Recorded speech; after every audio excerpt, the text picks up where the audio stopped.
Dumas prepares to reveal himself to his guests, and Audra takes Kyle by surprise. At Dumas' estate, it's evening, and Phyllis is relieved to run into Nick in the maze and throws her arms around him. She's glad she ran into him instead of anyone else involved. Nick welcomes her to the most exclusive, extravagant, and bizarre party in the world. Sitting, Phyllis learns from Nick that Dumas won't be putting in an appearance until tomorrow. Everyone's getting a little antsy, but no one worse than his dad. Phyllis asks if he lost Sharon behind a hedge. Nick shrugs. She's around here somewhere. He congratulates Phyllis on landing an invitation to the party and asks how she'll sway Dumas. She's there to acquire her own luxury train and chateau. Kyle samples Audra's product. In the maze, Kyle is trying to get cell service when he runs into Audra.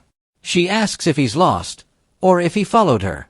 They walk, and Audra asks who he's trying to reach. He says Claire's dad is in the hospital and he wants to check in. Audra hopes Cole will be okay. Kyle realizes she's sincere and asks if she's hoping to reach Nate. She says yes, they have a friend facing cancer and she promised to send lots of pictures. Kyle notes she has a compassionate and kind side. Audra turns the conversation back to their perfume battle.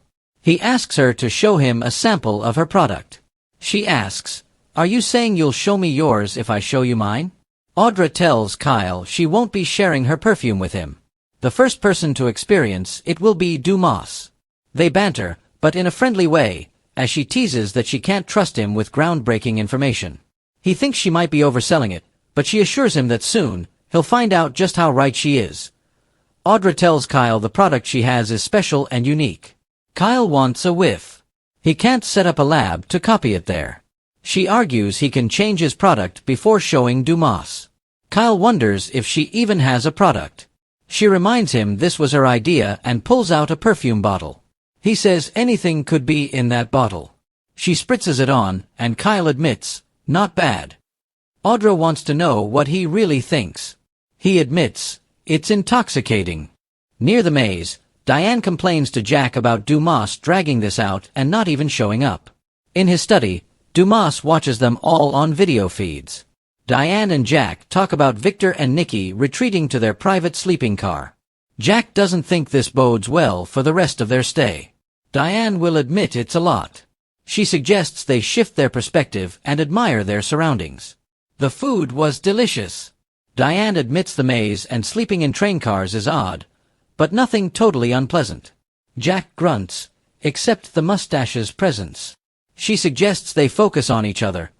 It's their honeymoon after all. Jack decides she's right and thank her for tuning his mood around.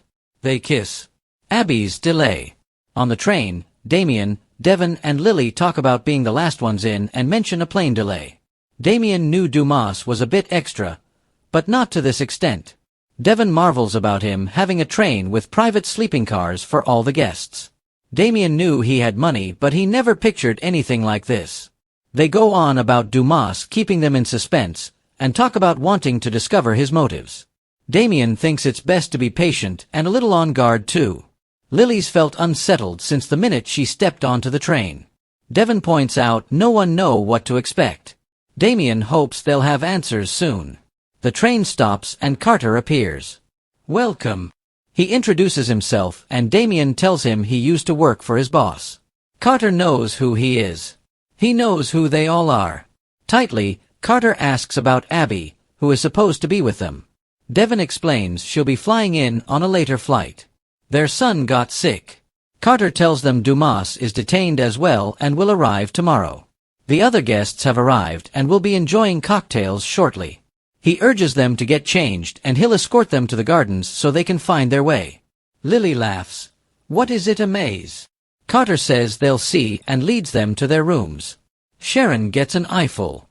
Still in the maze, Phyllis asks what Nick thinks of this whole situation.